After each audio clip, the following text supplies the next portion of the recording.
Hello friends, आइए हम लोग इकोनॉमिक्स के जो है ना अगले क्लास की ओर चलते हैं। पिछले क्लास में हम लोग सब्स्टिट्यूटरी गुड को समझे थे कि सब्स्टिट्यूटरी गुड क्या होता है। आज हम लोग को कॉम्प्लीमेंट्री गुड्स को समझना है कि कॉम्प्लीमेंट्री गुड्स क्या होता है। आप अक्सर ये चीज़ सुनते होंगे, मार्केट में जाते होंगे तो वहाँ सुनते होंगे या ऐसे भी अपना दोस्ती यारी में या किसी प्रोफेशनल जगह पर भी सुनते होंगे कि यार इसका कॉम्प्लीमेंट तो है ही नहीं है, उसके बिना कैसे काम चलेगा? अरे यार कॉम्प्लीमेंट जो है इसका बड़ा महँगा हो गया है, अब कैसे चलेगा काम? इस तरह का बात हो सकता है आप सुनते हो। या फिर ऐसे सुनते होंगे यार इसको कॉम्प्लीमेंट करने के लिए तो चाहिए कोई ना कोई, है कि नहीं? मान लीजिए कोई एक काम दिया गया किसी को, वो नहीं आया, तो अब उसके बदले में किसी और को ढूँढना है। यार इसका अब कॉम्प्लीमेंट चाहिए। तो इस तरह का या फिर कोई ऐसा 2 आदमी है जिसको कुछ टास्क दिया गया और दोनों एक-दूसरे के बिना काम नहीं कर सकता है, दोनों को एक-दूसरे का साथ चाहिए। अगर एक नहीं आया, तो कहेगा अरे यार! इसका कॉम्प्लीमेंट तो आया ही नहीं, कैसे काम होगा? इस तरह का बात आप सुनते हो।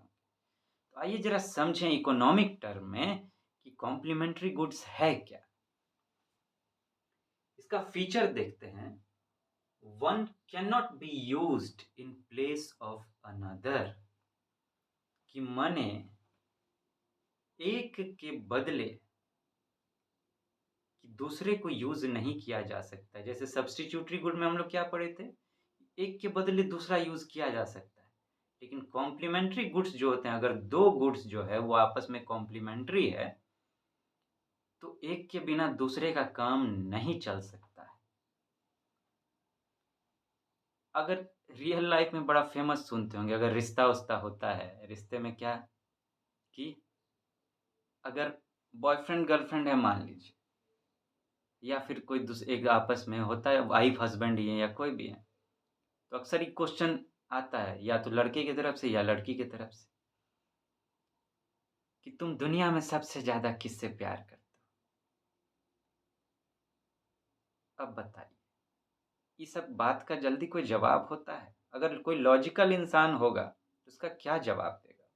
इमोशनल होगा तब तो कह देगा हाँ, तुम ही से करते हैं, लेकिन लॉजिकल होगा तब? आप कहिए,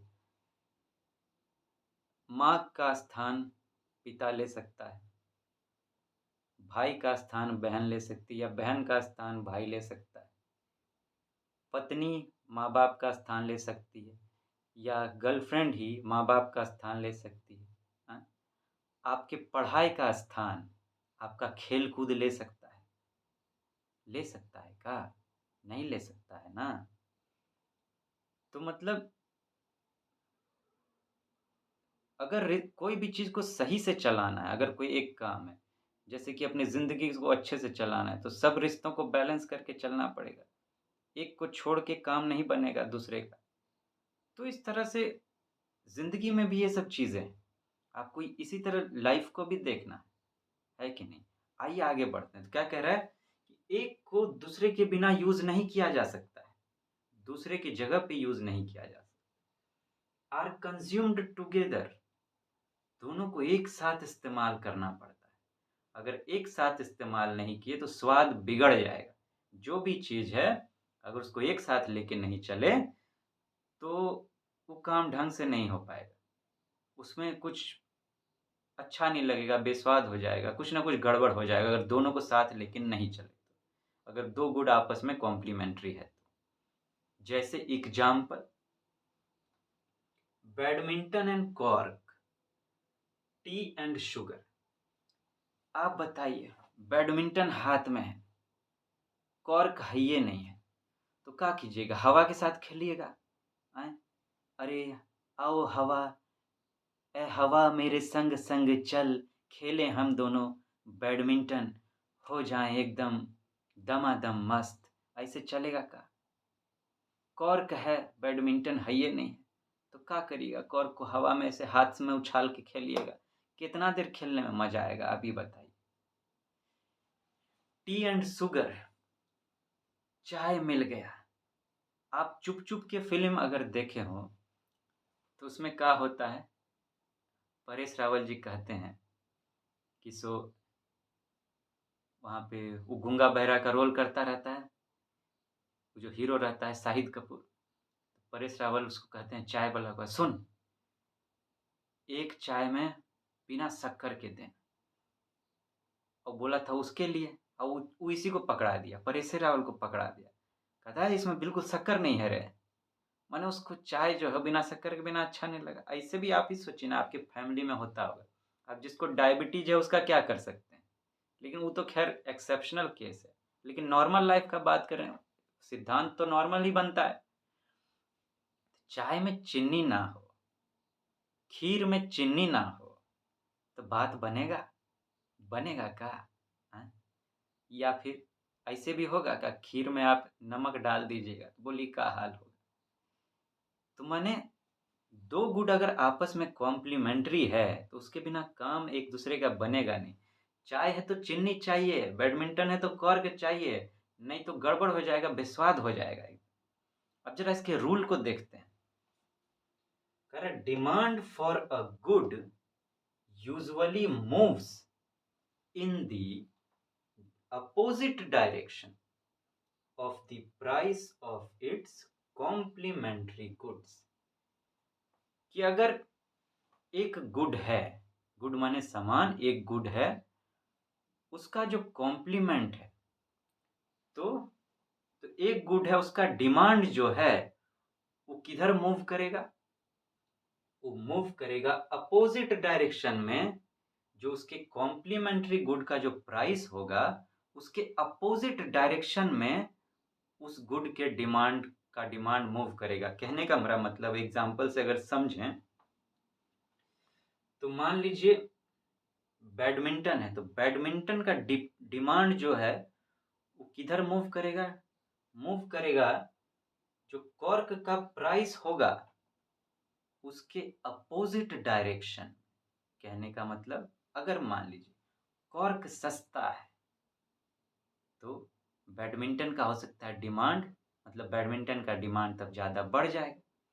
अब मान लीजिए कॉर्क बहुत महंगा, ठीक, तो आदमी लोग कहेगा अरे बैडमिंटन तो चलो एक बार खरीद लेंगे, लेकिन कॉर्क इतना महंगा है, खेलेंगे वो पटापट टूटेगा, उतना बार बार कॉर्क खरीदने का पैसा कहाँ से लाएंगे? पता चला बैडमिंटन से ज़्यादा महंगा हम लोग को कॉर्क पड़ रहा है, आगे जाके इतना ना टूट रहा है। मतलब अगर कॉर्क महंगा हो गया तो आप बैडमिंटन जो है ज़्यादा नहीं खरीदेंगे, उसका डिमांड ज़्यादा नहीं होगा। कॉर्क का जैसे मान लीजिए पेन है आपके पास, पेन में जो इंक आता है, अगर इंक वाला पेन यूज़ कर रहे हो, कोई भी पेन में इंक होता है, इंक बड़ा महंगा मार्केट में बिकने लगा, तो उसके बिना क्या खाली रिफिल घसेंगे? पेन का डिमांड होगा, अगर इंक महंगा हो गया तो इंक महंगा होगा तो क्या होगा? पेन महंगा हो जाएगा कि भैया इसमें जो इंक भर रहे हैं उसका प्राइस बड़ा बढ़ रहा है। प्राइस बढ़ रहा है तो पेन का प्राइस बढ़ जाएगा ना, तो पेन का डिमांड घट जाएगा। अगर इंक का या समझिए रिफिल का ही बात करें, रिफिल का कीमत बहुत हो गया तो पेन का डिमांड घट जाएगा, कहीं उसके बिना यूज नहीं किया जा सकता उसको। तो वही कह रहा है कि जो दो गुड आपस में कॉम्प्लीमेंट्री है तो पहले का जो डिमांड है वो मूव करेगा किधर? जो उसका कॉम्प्लीमेंट्री गुड है उसके प्राइस के अपोजिट डायरेक्शन। अगर उसका प्राइस कम है, अगर बैडमिंटन हम हैं तो हमारा जो कॉर्क है उसका प्राइस कम है, तो हमारा जो डिमांड है वो ज़्यादा होगा। अगर हमारा कॉम्प्लीमेंट्री गुड कॉर्क जो है, कॉर्क बड़ा महंगा हो गया है तो हमारा डिमांड कम हो जाएगा। ये बात होता है कॉम्प्लीमेंट्री गुड्स के साथ में, इसका फीचर एग्जाम्पल और रूल है। अब हम लोग तीनों गुड को समझ चुके हैं, जो भी मार्केट में इसी तीन पैटर्न पर गुड आते हैं। इन्फीरियर गुड भी हम लोग समझे जिसमें जो लो क्वालिटी का होता है। फिर हम लोग सब्सटीट्यूटरी गुड समझे कि एक के बदले हम लोग दूसरा यूज़ कर सकते हैं। और एक कॉम्प्लीमेंट्री गुड होता है मार्केट में कि भैया ये दोनों चीज़ को कॉम्बिनेशन है, एक के बिना दूसरा यूज़ नहीं किया जा सकता। ठीक है ना? अब हम लोग अगली क्लास में और आगे बात करेंगे, सप्लाई पर बात करेंगे। जल्दी मिलते हैं फ्रेंड्स, अपना ध्यान रखिएगा। Have a good day.